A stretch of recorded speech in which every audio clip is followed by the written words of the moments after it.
आपल्याला 16x अधिक 14 मधून 3x चा वर्ग अधिक x वजा 9 ही संपूर्ण राशी वजा करून तिला सोपं रूप द्यायचं आहे.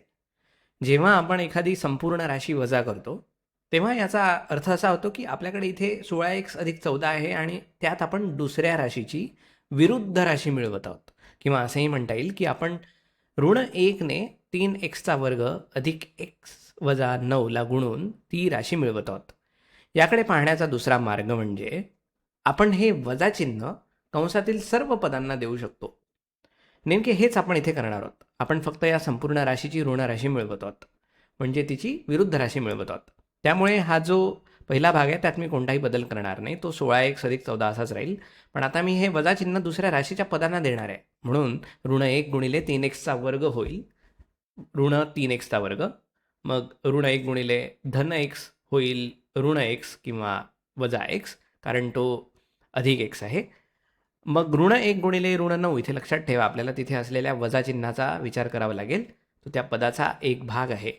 ऋण 1 गुणिले ऋण 9 होईल धन 9. ऋण गुणिले ऋण नेहमी धन होते, त्यामुळे आपल्याला धन 9 मिळतील. आणि आता आपल्याला फक्त सजातीय पदं एकत्र करायची आहेत. तर इथे सर्वात मोठी कोटी असलेलं पद कोणतं आहे? मला ते घातांकाच्या उतरत्या क्रमाने लिहायला आवडतं. आपल्याकडे एक्सच्या वर्गाचं फक्त एकच पद आहे, म्हणजे 2 कोटी असलेलं पद. असं पद फक्त एक आहे, त्यामुळे मी ते इथे लिहितो ऋण 3x चा वर्ग. आणि त्यानंतर पहिल्या कोटीची पदं कोणती आहेत? म्हणजे फक्त x किंवा xचा पहिला घातांक असलेली पदं.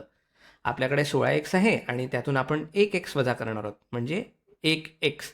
तर 16x वजा 1x होईल 15x. जर तुमच्याकडे एखादी वस्तू 16 वेळा असेल आणि त्यातून तुम्ही एक वस्तू काढून घेतली तर तुमच्याकडे ती वस्तू 15 वेळा उरेल. आणि शेवटी आपल्याकडे 14 आहेत. तुम्ही याकडे 14 गुणिले xचा शून्य घातांक असं पाहू शकता, किंवा फक्त 14 असंही पाहू शकता. 14 अधिक 9 ही दोन्ही स्थिर पदं आहेत, किंवा त्या दोन्ही पदांना xच्या शून्य घातांकाने गुणलेलं आहे.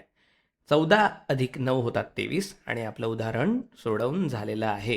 तर आपलं उत्तर आहे ऋण 3x चा वर्ग अधिक 15x अधिक 23.